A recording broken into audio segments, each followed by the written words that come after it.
कुमार सर्ग में सनक, सनंदन, सनातन और संत कुमार 4 ब्राह्मणों के रूप में अवतार ग्रहण किया था भगवान श्री विष्णु ने, जहाँ पर उन्होंने ब्रह्मचार्य का विशेष पालन किया था।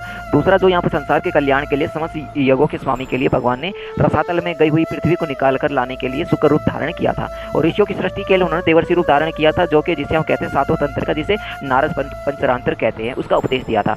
कर्मों को किस प्रकार कर्म बंधन से मुक्ति मिलती है उसका वर्णन बताया था। चौथा अवतार धर्मपत्नी मूर्ति के गर्भ से उन्होंने नर नारायण के रूप में चौथा अवतार ग्रहण किया था। इस अवतार उन्होंने ऋषि बनकर मन और इंद्रियों को सर्वथा संयम करने के बड़ी तपस्या की और 5वें अवतार में सिद्धों के स्वामी कपिल के रूप में प्रकट हुए और जिसमें तत्वों का निर्माण करने वाले सांख्य शास्त्र, जो कि समय के फेर से लुप्त हो गया था, और आसुरी नामक ब्राह्मण को उपदेश दिया था। अनुसैया के वर मांगने पर छठे अवतार में उन्होंने आदि के संतान दत्तात्रेय हुए थे। इस अवतार में उन्होंने अल्लाह प्रहलाद आदि को ब्रह्म ज्ञान का उपदेश दिया और 7वीं बार रुचि प्रजापति की आकुति नामक पत्नी से यज्ञ के रूप में उन्होंने अवतार ग्रहण किया और उन्होंने अपने पुत्र यम आदि देवताओं के साथ स्वयंभाव मनवंतर की रक्षा की। राजा नाभि की पत्नी मेरु थी, जो कि देवी के गर्भ से ऋण देव के भगवान ने 8वां अवतार ग्रहण किया। इस रूप में उन्होंने परमहंस को वह मार्ग जो उसकी सभी आश्रमियों के लिए वंदनीय है, यह सभी दिखाया था।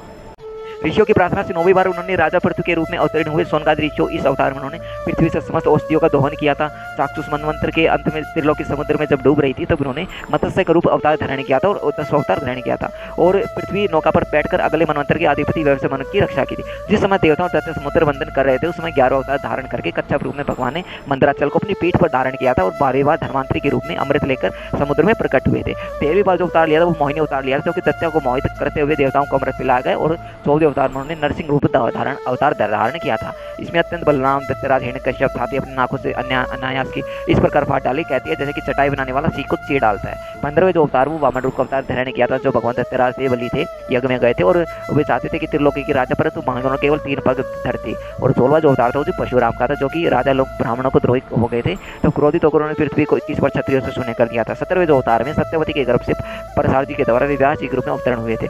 इस समय लोगों को उसकी समझ उदार शक्ति कम देकर अपने वेद रूप के कई शाखाएं बना दी। 18वीं बार देवताओं का जो कार्य संपर्क करने की इच्छा से उन्होंने राजा के रूप में राम अवतार ग्रहण किया और सेतु बंधन, रावण वध और आदि वीरता के बाद बहुत सी लीला प्रभु ने दिखाई थी।